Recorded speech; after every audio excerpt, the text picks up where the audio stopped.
खुलुमबाय दिनैनि निसाबटेट बयखौबो बरायबाय दिनैनि फार्स्ट निसाबटेटानो जाहैबाय अनलाइन क्लासाव बाहागो लानो हायैनि सासे फरायसाया गावखौ फोजोबना लादों। गुथि थाखोआव फरायग्रा सासे फरायसाया अनलाइन क्लासाव बाहागो लानो हायैनि जाहोनाव गावनि जिउखौ फोजोबना लायो मानोना बिनियाव स्मार्टफन गैयामोन। केरेलायाव थांनाय समबारनिफ्राय अनलाइन क्लास लानाया जागायदों। बै सानखालि क्लास जागायजेननायनि माखासे घन्टाफोरनि उनाव बलेन्टियारनि साखाथियाव 14 बोसोरनि दिबिकाया गावनि न'नि साखाथियाव अर सावना गावखौ बुथारना लायो। दिबिकानि बिफाया फोरमायनाय बादिब्ला बियो सासे मोजां फरायसामोन आरो न'नि टिभिआ गोबाव समनिफ्रायनो गाज्रि जानानै दं आरो न'आव स्मार्टफन गैयैनि थाखाय बियो गिखांदोंमोन। दिबिकानि बिबैया बुंनाय बादिब्ला बियो डिजिटेल क्लासाव बाहागो लानो हायैनि जाहोनाव गोसो बायदोंमोन। 2 नम्बराव दङ क्वारेन्टाइननि नेमखान्थिखौ सिफायग्राफोरनि सायाव गोख्रों राहा लानाय जागोन। आसामनि दाब दाब जायगाफोराव क्वारेन्टाइनाव दोनजानाय सुबुंफोरा क्वारेन्टाइननि नेमखान्थिखौ सिफायनाय जाथाया सोराङाव फैयो। बे जाथायखौ खोनानानै आसामनि सावस्रि मन्त्रि डक्टर हिमन्त बिश्व शर्माया रागा जोंनानै बुङो दि बिसोरनि सायाव गोख्रों राहा लानाय जागोन।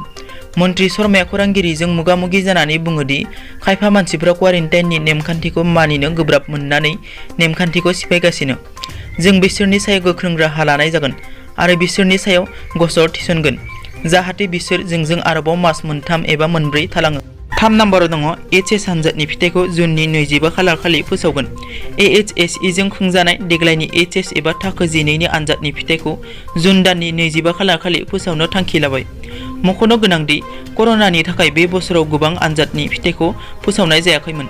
बिनिनो एचएसआबो मोनसे।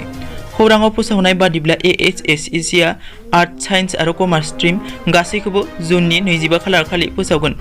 मख'नो गोनांदि साननैसो सिगां एचएसएलसीनि फिथाइखौ जुननि 6 खालार खालि फोसावनायनि आखायाव लाखांबाय आरो एचएसएलसीनि फिथाइखौ नायनो हाग्रा एपजों लोगोसे वेबसाइटबो फोसावदों। मख'जाथावदि देग्लायनि एचएस आनजादाव गासै सा 2,36,809 फरायसा फरायसुलिफोरा आनजाद होदोंमोन। 4 नम्बराव दङ सनितपुर जिल्लानि अमस बसुमतारीखौ बिफां सायाव 14 सान क्वारेन्टाइनाव दोनदों। सनितपुर जिल्लानि सिङाव थानाय अनसायपुर गामियाव सासे सुबुंखौ बिफां सायाव 14 साननि थाखाय क्वारेन्टाइनाव दोनदों। 26 मे खालि चेन्नाइनिफ्राय आसाम फारसे फैफिननाय अमस बसुमतारी मुंनि सासे लाइमोनखौ बिफां सायाव न' बानायनाय क्वारेन्टाइनाव दोनो। मिथिनाय बादिब्ला 26 मे खालि बिथांखौ ढेकियाजुलिनि क्वारेन्टाइन सेन्टाराव थिसननाय जायो। नाथाय सानथामनि उनाव कर'नानि आनजाद नायनायाव नेगेटिभ मोननाय लोगो लोगोनो हगारनाय जायो। मख'नो गोनांदि अमस बसुमतारीया क्वारेन्टाइननिफ्राय गावनि जोनोम गामि अनसायपुर सहैनाय लोगो लोगोनो अनसायपुर गामिनि सुबुंफोरा बिथांखौ बिफां सायाव बानायनाय क्वारेन्टाइनाव 14 साननि थाखाय थानो बिथोन होयो। 5 नम्बराव दङ नागिन 5 सिरियालनि थाखाय फावथायगिरि आरो फावथायग्राखौ सायख'नाय जाबाय। लकडाउननि थाखाय गोबां सावथुन आरो टिभि श'फोरा शुटिं खालामनो हायैयाव सावथुन दिहुनगिरि आरो फाव खालामगिरिफोरा गोबां खहा जानांदों। बिनिनो नागिन सिरियालआ मोनसे। खौरांनि बादिब्ला कालार्स टिभिआव नुजानाय नागिन 4 श'खौ फोजोबनानै गोदान सिजन नागिन 5 खौ दिहुननो थियारि खालामदों प्रडिउसार एकता कापुरा। आरो बे नागिन 5 श'आव सोर हिर' आरो हिर'इननि फाव खालामगोन बिनि सोंथिया अनसायगिरिफोरनि गोसोआव गोबां सोंथि फैदों। सुलुंनि बादिब्ला गोदानै दिहुनजानो गोनां नागिन 5 श'आव हिर' महरै बिग बस रियेलिटि श'आव रानार आप जाखांनाय आसिम रियाज आरो हिर'इन महरै दिव्यांका त्रिपाठी आरो कृतिका सिंगारनि मुंखौ सायख'बाय।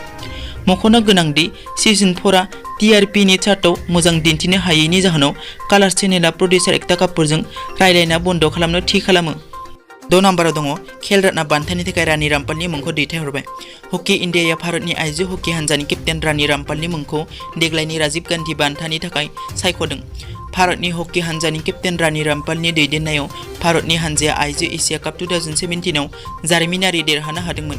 लोगोसे रानीया 2018 एशियान गेम्सआवबो सिलभार आरो 2019 आव FIH अलिम्पिक क्वालिफायाराव बाखनायथाव आरो गोख्रोङै गेलेनानै भारतनि हानजाखौ अलिम्पिकनि थाखाय जायगा मोनहोदों।